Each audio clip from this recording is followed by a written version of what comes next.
Olá pessoal, aqui é o professor Paulo Diniz e esse é mais um dos meus vídeos semanais nos quais eu faço uma versão curta e comentada a respeito das minhas análises que são publicadas no jornal O Tempo toda semana a respeito de questões políticas e de políticas públicas de gestão pública. O assunto dessa semana, gente, é alguma coisa que eu comento em sala de aula há muitos anos e que eu queria trazer para cá já fazia um tempo. Então, essa semana eu formalizei isso como um artigo, o texto integral eu vou disponibilizar no meu blog e vocês podem acessar. E o endereço vai ficar também disponível na descrição, o link vai ficar disponível na descrição, vocês podem clicar e ler o texto integral do artigo dessa semana. Mas na nossa versão curta aqui em vídeo, eu gostaria de abordar uma questão que todo mundo discute, que na verdade ela acontece, ela é real, é o fato de que no Brasil os governos não têm educação como prioridade. A gente precisa analisar isso um pouco mais, porque apesar de ser verdade, gente, normalmente isso descamba para uma espécie de teoria da conspiração. As pessoas começam a dizer que sempre existe alguém que conspira contra a gente para manter o povo na ignorância. Existe um vilão, existe um mal, existe um culpado e as coisas não são tão simples assim, ok? Em vários vídeos eu já falei essa questão de teoria da conspiração, o quanto isso dificulta a solução dos problemas e o quanto isso dificulta a ação da sociedade para solucionar as coisas. Não existe um vilão, não existe um bandido que acabando com ele nossa vida vai ser perfeita e maravilhosa. Isso não existe, é sempre uma série de questões que estão coligadas, que estão se apoiando e a gente tem que encarar cada uma delas de uma vez. Então, a questão da educação, de fato, não existe prioridade. Com raríssimas exceções, não existe prioridade nos governos de orientação política qual for e de período histórico qual for em relação à educação. Isso é fato. Agora vamos olhar isso a partir de alguns exemplos e a partir de algumas coisas um pouco mais detalhadas.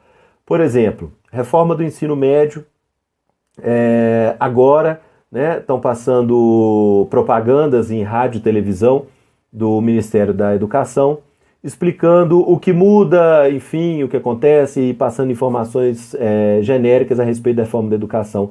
Isso não está gerando debate nenhum, isso não está gerando polêmica nenhuma, sendo que um ano atrás era um verdadeiro pandemônio em respeito a esse assunto. A reforma do ensino médio estava em todos os jornais, estava em todas as colunas de articulista, todo mundo se mobilizava a respeito disso. Qual é a diferença entre um ano atrás e hoje em relação ao mesmo assunto que hoje não desperta mais o interesse de quase ninguém e um ano atrás era uma, enfim, prioridade, parecia ser uma prioridade nacional? O que explica essa diferença, gente, é conjuntura política. Ano passado a gente ainda tinha o início do governo Temer e os partidos de oposição, os políticos de oposição queriam de alguma forma atacar o governo e começar a gerar desgaste para esse governo que havia sido colocado no lugar da ex-presidente, da então presidente Dilma Rousseff. As pessoas queriam provar que isso havia sido um erro e que o novo governo estava tomando medidas erradas. A forma mais imediata de fazer isso era atacando as ações do governo, entre elas, principalmente a reforma do ensino médio. Então isso acontecia dentro de um contexto político partidário, de disputa política partidária, no mesmo sentido, quem defendia o governo defendia a reforma do ensino médio como uma forma de defender o governo. Hoje em dia isso não é mais necessário, porque você tem gravações incriminando, envolvendo o presidente Temer, você tem delações premiadas, você tem assuntos muito mais diretos relacionados ao governo dele, à pessoa dele, então você não precisa de criticar medidas tomadas pelo governo como forma de gerar desgaste para o governo. Então, se tornou desnecessário discutir a reforma do ensino médio dentro do contexto político partidário. Esse assunto, então, voltou para onde ele sempre esteve, que é bem longe das manchetes de jornal. Então, gente, é óbvio que isso é, em parte, culpa dos políticos, de governo e de oposição. Dentro de uma conjuntura específica, eles vão valorizar a educação, mas na verdade no que interessa não é a educação, mas sim causar desgaste um ao outro ou defender o governo que seja. Eu pessoalmente ainda não tenho uma opinião técnica totalmente formada a respeito da reforma do ensino médio. Eu, sinceramente, ainda não cheguei a uma conclusão a esse respeito. Então, eu não me posiciono, de fato, porque eu ainda não aprofundei o tanto que eu queria no assunto. Mas, para os nossos políticos, isso pouco importa. Não interessa se ela vai contribuir ou não, interessa se isso ia causar desgaste ao governo ou se isso ia fortalecer o governo. Hoje em dia, você tem formas mais diretas de atacar o governo e assim de defender o governo, então todos eles abandonaram, deixaram a educação de lado, ok? É culpa dos políticos? Sim, em grande parte deles não colocar a educação realmente em pauta, com uma ou outra exceção, a grande maioria deles não está nem aí para a educação, e em boa parte é culpa deles sim. Mas o que eu queria chamar a atenção de vocês é que não é só a culpa deles, ok? Eles refletem em grande medida o que a sociedade pensa.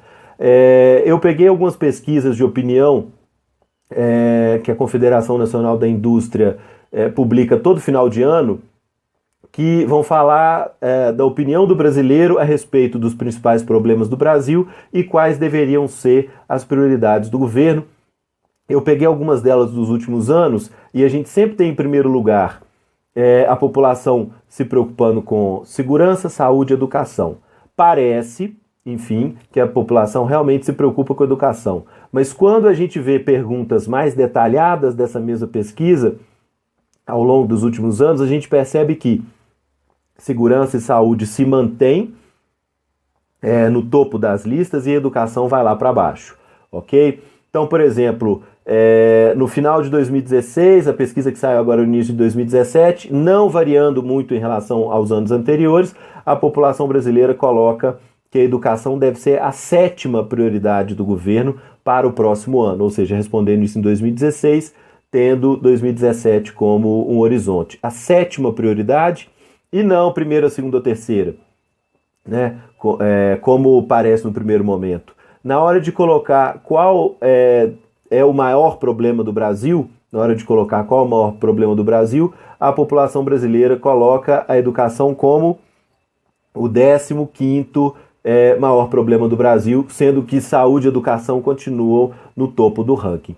Então a gente percebe que as pessoas dizem se preocupar com a educação quase que como um costume, um hábito ou, enfim, uma necessidade de expressar isso, mas na verdade, com as outras perguntas a gente percebe que a educação não é um valor das pessoas, as pessoas realmente não acham que a educação tem que estar em primeiro lugar ou que seja tão importante na vida das pessoas. Não que a gente deva se culpar, né, achar que a situação da educação do Brasil é culpa da sociedade, enfim, assumir a culpa toda, mas uma parte do problema passa pela gente sim. A gente precisa discutir esse assunto, a gente precisa levar a educação para dentro de casa, a gente precisa discutir entre amigos, entre família, a gente precisa se aproximar mais da educação, trazê-la mais para o nosso dia a dia e assumir isso sim como uma questão, como um problema, tanto quanto os outros.